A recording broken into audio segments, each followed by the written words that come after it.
আমাদের জনসংখ্যার একটি বিপুল অংশ স্কুল, কলেজ, মাদ্রাসা এবং বিশ্ববিদ্যালয় শিক্ষার্থী।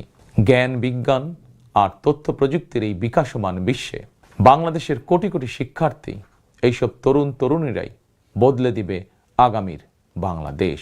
তবে একাডেমিক শিক্ষার স্তরের সর্বোচ্চ ধাপে পৌঁছার এই যাত্রা পথে লক্ষ লক্ষ শিক্ষার্থী কিন্তু বিভিন্ন পর্যায়ে ড্রপ আউট হয়ে যান।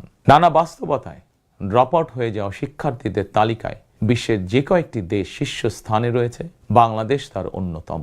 একজন শিক্ষার্থী শিক্ষা স্তরের যে কোনো পর্যায়ে ড্রপ আউট হওয়ার পর তাদেরকে যেন বেকার জীবন কাটাতে না হয়, সেজন্য হাই স্কুল পর্যায় থেকে আমরা শিক্ষা কারিকুলামে কারিগরি এবং ব্যবহারিক অর্থাৎ টেকনিক্যাল এবং ভোকেশনাল শিক্ষাকে আবশ্যকীয় করার প্রস্তুতি এবং পরিকল্পনা নিয়ে রেখেছি।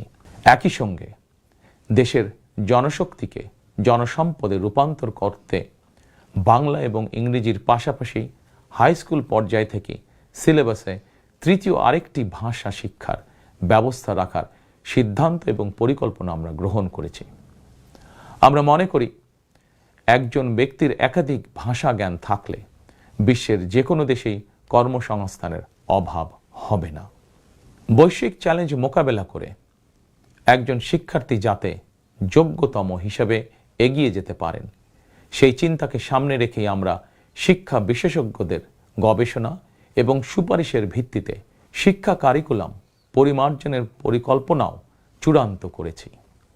আমরা শিক্ষা কারিকুলাম এমনভাবে ঢেলে সাজানোর প্রস্তুতি নিয়েছি যাতে সকল শিক্ষার্থী শিক্ষা স্তরের প্রতিটি ধাপে একাডেমিক জ্ঞানের পাশাপাশি একটি বিশেষ কারিগরি ব্যবহারিক শিক্ষার দক্ষতাও অর্জন করতে সক্ষম হয়।